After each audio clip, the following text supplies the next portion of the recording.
একান্ত সম্মানিত প্রাণপ্রিয় আমার প্রাণের প্রত্যাশার এবং কাঙ্ক্ষিত নেতৃত্ব তৈরির স্লোগানে বাউফলের সর্বস্তরের সম্মানিত ভাই বোনেরা, আসসালামু আলাইকুম রহমতুল্লাহি ওয়া বারাকাতুহু।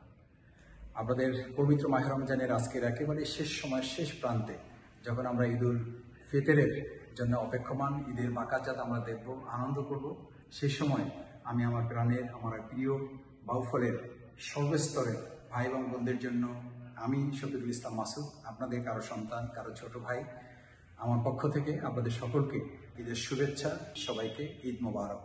সম্মানিত বাউফলবাসী, এই বাউফল আমাদের, এই বাউফলকে ভালো করার দায়িত্ব আমাদের, সুন্দর করার দায়িত্ব আমাদের, বসবাস উপযোগী করার দায়িত্ব আমাদের। এখান থেকে সকল নেতিবাচক কর্মকাণ্ড যে দলেরই হোক, যে মতেরই হোক, যে ধর্মের, যে বর্ণেরই হোক, আমরা সবাই মিলে যদি চেষ্টা করি, এখানে কোনো অন্যায় থাকতে পারে বলে আমি এটা বিশ্বাস করি না।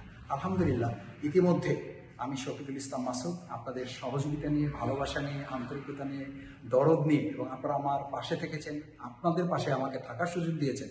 আমার কাছে মনে হয়েছে এই বাউফলকে গোটা বাংলাদেশে 56,000 বর্গ মাইলের মধ্যে সর্বপ্রথম বাউফলকে আমরা একটা মডেল, উন্নত, বসবাস উপযোগী, মানসম্মত, সম্মানজনক বাউফলে আমরা উন্নীত করতে পারবো এই ঈদুল ফিতরে।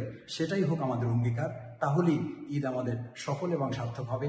ঈদ মানে আনন্দ, ঈদ মানে সন্ত্রাস নয়, ঈদ মানে উৎসব, ঈদ মানে মাদকতা নয়, ঈদ মানে হচ্ছে পরস্পরতে সম্প্রীতি, ঈদ মানে বিভেদ নয়, ঈদ মানে ভালোবাসা, ঈদ মানে পরস্পরের রাজনৈতিক প্রতিহিংসা নয়। সুতরাং ঈদের এই শিক্ষাকে ধারণ করে বাউফলকে যেন দলমতের ঊর্ধ্বে উঠে সবাই মিলে আমরা একযোগে আমাদের প্রিয় বাউফলকে গোটা পৃথিবীর মানচিত্রে উঁচু করে তুলে ধরতে পারি, সেই প্রত্যাশা ব্যক্ত করে আবারও আপনাদের সবাইকে অন্তরের অন্তঃস্থল থেকে আমি ঈদের শুভেচ্ছা জানাচ্ছি। ঈদ মোবারক। আসসালামু আলাইকুম রহমতুল্লাহ।